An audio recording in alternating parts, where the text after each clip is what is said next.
Right? Never manage her. Ne mai nya cho Oporino for.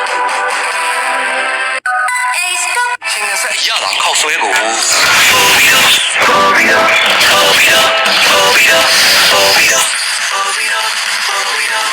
都压力喏，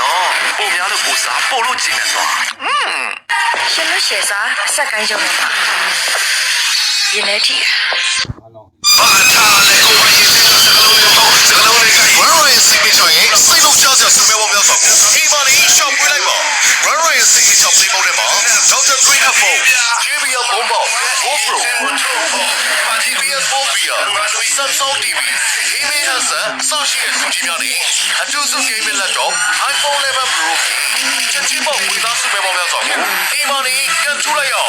国外TV，国外下，Grand Ray Signature。我在里边那个，这里么后背，这真的卡嘛么最无聊的谁呢有嘞？你看是为谁吧嘞？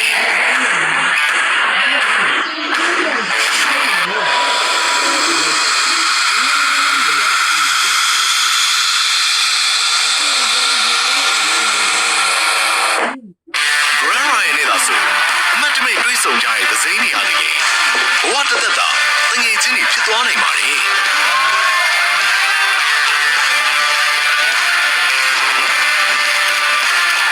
就表选看啥？高手面面，就谁是高手面准人来了。水 FM 水，要选择那是马罗里，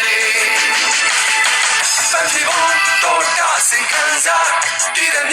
也累那拉比嘞，看咱们的对背，水 FM 水。Hey señora.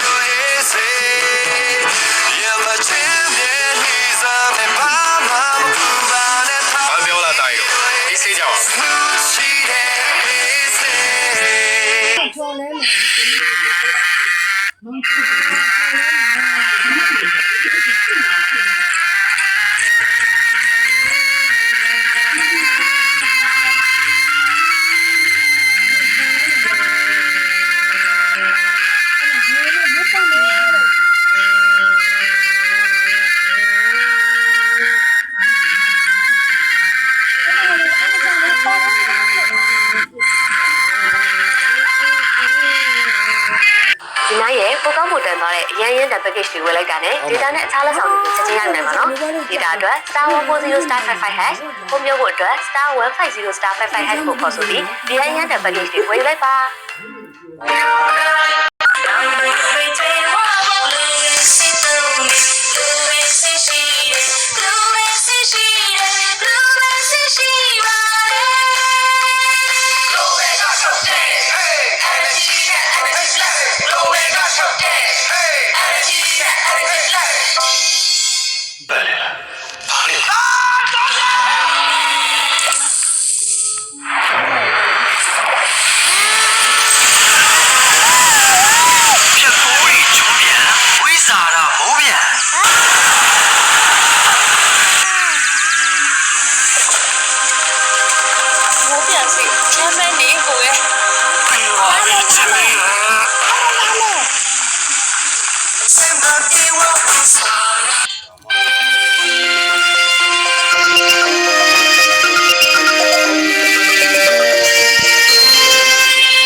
င်္ဂလာပါရှင် Health Fix အစီအစဉ်လေးကြိုဆိုပါရစေဒီနေ့မှာတော့လောင်တို့စီးချိုနဲ့သွေးကြောကျန်းမာရေးဆက်ဆက်မှုတွေပြပြပေးမှာဖြစ်ပါတယ်ရှင်ဒီဆွေးနွေးမှုကဆိုရင်စီးချိုဝေဒနာခံစားရတဲ့သူတွေအတွက်ကိုရောသူတို့ရဲ့သွေးကြောကျန်းမာရေးအတွက်ဘယ်လိုမျိုးဂရုစိုက်ဖို့လိုလဲဆိုတဲ့အပိုင်းတွေဆွေးနွေးမှာဖြစ်ပါတယ်ဒီတော့ကိုဆိုလို့ရှိရင်တော့ပန်းလိုက်ဆေးရုံကြီးရဲ့ Diabetes and Metabolic Center ရဲ့စီးချိုနဲ့ဟော်မုန်းဆိုင်ရာအထူးကုဆရာဝန်ကြီးဖြစ်တဲ့ဆရာဒေါက်တာရဲလင်းကိုနဲ့တွေ့ဆုံပြီးတော့ဆွေးနွေးမှာဖြစ်ပါတယ်ရှင်ဆရာမင်္ဂလာပါရှင်မင်္ဂလာပါဟုတ်ကဲ့ပါဆရာရဲ့ဒီတစ်ခေါက်မှာလည်းသမီးတို့အကုန်လုံးကိုစီးချိုနဲ့ပတ်သက်ပြီးထပ်ပြီးတော့ဆွေးနွေးပေးမယ်ဆိုကျေးဇူးအများကြီးတင်ပါတယ်ဆရာကြီးဟုတ်ကဲ့ကျွန်တော်အခုပြောခွင့်ရတဲ့ကျေးဇူးတင်ပါတယ်အမာTV4 ပြည်သက်ကြီးလည်းလေနှုတ်ဆက်ပါတယ်ဟုတ်ကျွန်တော်ကတော့ဒီပန်းလိုက်ဆေးရုံမှာ Diabetes and Crime လုပ်နေတဲ့ဒေါက်တာရဲလင်းကိုပါကျွန်တော်ဒီပြပြချင်တဲ့အကြောင်းကတော့စီးချိုသွေးချိုယောဂနဲ့သွေးကြောကျန်းမာရေးပဲဖြစ်ပါတယ်ဟုတ်ကဲ့ကျွန်တော်တို့ကဒီစီးချိုသွေးချိုဝေဒနာရှင်တွေကသွေးကြောတွေထဲမှာသွေးတွင်းတခြားတက်တွေကနှစ်ပေါင်းများစွာမြင့်မားနေတာပေါ့နော်မြင့်မားနေတော့ကျွန်တော်ခန္ဓာကိုယ်ကသွေးကြောပေါင်းများစွာနဲ့ဖွဲ့စည်းထားတယ်အဲ့မှာသွေးကြောကြီးလည်းပါတယ်လက်တွေလည်းပါတယ်သိလည်းပြောတယ်ပြင်းပြင်းလေးလည်းပါတော့ပေါ့နော်ဟုတ်ကဲ့ပါပါတဲ့အခါမှာဒီမျိုးသွေးထဲမှာတခြားတက်တွေကနှစ်ပေါင်းများစွာမြင့်မားနေတဲ့အခါမှာအချိန်ကြာတဲ့အခါကျသွေးကြောတွေကပျက်စီးတယ်ပေါ့မခံနိုင်ဘူးအဲ့ဒါကြောင့်မလို့ကျွန်တော်တို့ကဒီသွေးကြောစီးချိုတခြားမထင်းရဲ့နှလုံးသွေးကြောချင်းယောဂအုံနောက်သွေးကြောချင်းယောဂကြောက်ကပ်သွေးကြောချင်းယောဂနှလုံးသွေးကြောချင်းယောဂမျက်စိသွေးကြောချင်းအကုန်ဖြစ်နိုင်တယ်ဟုတ်ကဲ့အဲ့ဒါကြောင့်မလို့ကျွန်တော်တို့ကဒီသွေးကြောစီးချိုဖြစ်တဲ့ဝေဒနာရှင်တွေဆိုလို့ရှိရင်သူတို့ရဲ့သွေးကြောကျန်းမာရေးအတွက်သွေးကြောစီးချိုထိန်းသလိုသွေးကြောတွေကိုပျက်စီးစေသော child risk factors တွေပေါ့နော်အဲ့ဒါတွေကသွေးပေါင်းပေါ့နော် blood pressure နောက်သွေးတွင်းအဆီတဲ့ cholesterol ပေါ့နော်ဒါတွေကိုပါအကုန်လုံးလိုက်ပြီးတော့ထိန်းသိမ်းဖို့လိုပါတယ်ဟုတ်ကဲ့ဒါဆိုရင်ဆရာကြီးခုနပြောသွားရဲပေါ့နော်ဟိုကိုယ့်ရဲ့ကျန်းမာရေးကိုဒီချင်းချောင်းနိုင်ခြင်းရှိတဲ့အခြေအနေတွေပေါ့နော်ဒီအခြေအနေနဲ့ပတ်သက်ပြီးတော့ရောဘယ်လိုမျိုးဖြည့်ရှင်းမှုတွေဘယ်လိုရင်ဆိုင်မှုတွေလုပ်ဖို့လုပ်မလဲရှင်ဆရာကြီးဟုတ်ကဲ့ပါအဲ့တော့ခုနကကျွန်တော်ပြောခဲ့သလိုပဲပေါ့နော်ဒီသွေးကြိုစီးကြိုဖြစ်တဲ့ဝေဒနာရှင်တွေဟာသွေးကြိုစီးကြိုပမာဏကိုထိန်းတာတင်မကဘူးပေါ့နော်တခြား risk factors တွေဖြစ်တဲ့သွေးပေါင်ပေါ့နော်အဲ့သွေးပေါင်ဆိုလို့ရှိရင်ကျွန်တော်ကသွေးတို့နဲ့စီးကြိုကအများနဲ့တွင်နေတယ်ဟုတ်တယ်တွင်နေတယ်အဲ့တော့ကျွန်တော်တို့ကသွေးကြိုစီးကြိုဖြစ်တဲ့လူတွေမှာဆိုလို့ရှိရင်သွေးပေါင်ကိုတခြားလိုက်ထိန်းပေးရတယ်လို့ဆိုလို့ရှိရင်သွေးကြိုစီးကြိုကလည်းသွေးကြောတွေပျက်စီးစေနိုင်တယ်သွေးပေါင်ကလည်းသွေးကြောတွေပျက်စီးစေနိုင်တယ်သွေးတို့ရှိရင်အဲ့တော့ကျွန်တော်တို့လိုချင်တာသွေးကြိုစီးကြိုရှိရလူတယောက်မှာဆိုလို့ရှိရင်သွေးပေါင်က130-80အောက်ရတယ်130-80ဒါပေမဲ့140-90တော့မကျော်ချင်ဘူးအဲ့တော့ကျွန်တော်တို့ကအဲ့ဒါကိုဘယ်လိုရအောင်လုပ်မလဲဆိုတော့အပိုင်းတစ်ပိုင်းနဲ့လုပ်တယ်ကျွန်တော်တို့ကတော့နေထိုင်စောင့်ရှောက်မှုပါဟုတ်ကဲ့ပါအဲ့မှာတော့ကျွန်တော်တို့ကစားတွေကို short စားရမယ်လေ့ကျင့်ခန်းလုပ်ရမယ်ကိုယ်လေးချိန်ချရမယ်ရက်တောက်တာတွေဆေးတောက်တာတွေရရမယ်အဲ့ဒါကိုမှသွေးပေါင်က130-80အောင်မရသေးဘူးဆိုလို့ရှိရင်လိုအပ်တဲ့လူတွေမှာ antihypertensive လို့ခေါ်တဲ့သွေးပေါင်ကျဆေးကျွန်တော်တိုက်ပေးပါတယ်ဟုတ်ကဲ့ပါဟုတ်ကဲ့ပါအဲ့တော့ဒုတိယတစ်ပိုင်းကတော့ကျွန်တော်တို့သွေးတွင်းအဆီဓာတ်ပေါ့နော်ဒါလည်းလူတိုင်းသိပါတယ်ဟို blood cholesterol level ပေါ့နော်ဟုတ်ကဲ့ဆရာအဲ့တော့သူအဆီများလို့ရှိရင်သွေးကြောပိတ်တာပေါ့နော်အဲ့တော့ကျွန်တော်တို့ကသွေးတွင်းအဆီဓာတ်မှာဆိုရင် LDL cholesterol လို့ပြောရတယ် LDL cholesterol လို့ကျွန်တော်တို့ကစီးချိုဖြစ်ပြီးဆိုတာနဲ့သွေးကြိုစီးချိုဖြစ်တဲ့လူတွေမှာ LDL ကို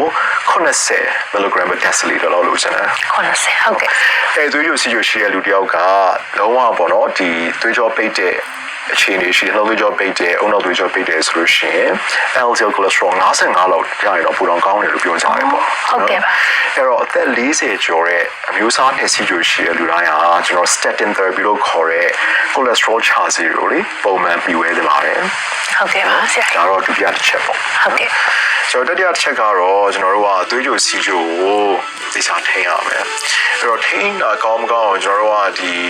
အမျိုးမျိုးနဲ့ပေါ့နော်ဟိုတိုင်းတာတာမှာတိုင်းတာမှာကဲရေကူဆုံးကတော့3လစီးချိုသွေးပေါ့ HbA1c ပေါ့ H1c ကကျွန်တော်တို့ထိန်းတာကောင်းတဲ့လူတွေက6.5 to 7% ပေါ့နော်6.5နဲ့9%ကျော်ရှာမှရှိတယ်ဟုတ်ကဲ့အဲ့လိုရှိအောင်လုပ်ထားလို့ရှိရင်ဒီတိုင်းသွေးကြိုစီးချိုထိန်းထားတာကောင်းတယ်ပေါ့အဲ့တော့ကျွန်တော်တို့နောက်ပိုင်းမှာသွေးကြိုစီးချိုကိုထိန်းတဲ့ဆေးတွေကိုကြည့်ပြန်ရင်လည်းကျွန်တော်တို့ကဒီသွေးကြောချင်းသွေးကြောပိတ်မားတွေပို့ပြီးတော့ပေါ့နော်ကောင်းတဲ့ဆေးတွေဆိုပြီးထွက်လာတာပေါ့နော်သူကရရှိမှာကာကွယ်နိုင်တဲ့ဆေးတွေပေါ့အဲ့ဒါတော့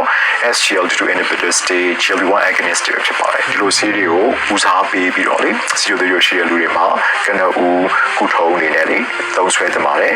ဟုတ်ကဲ့လိုအပ်တဲ့လူတွေမှာကျွန်တော်တို့သွေးကြောချင်းဖြစ်နိုင်ခြင်းများတဲ့လူတွေမှာဆိုလို့ရှိရင်သွေးကျဲဆေးဖြစ်တဲ့ aspirin ပေါ့ aspirin ကိုလည်းကျွန်တော်လိုအပ်ရင်ပေးပါတယ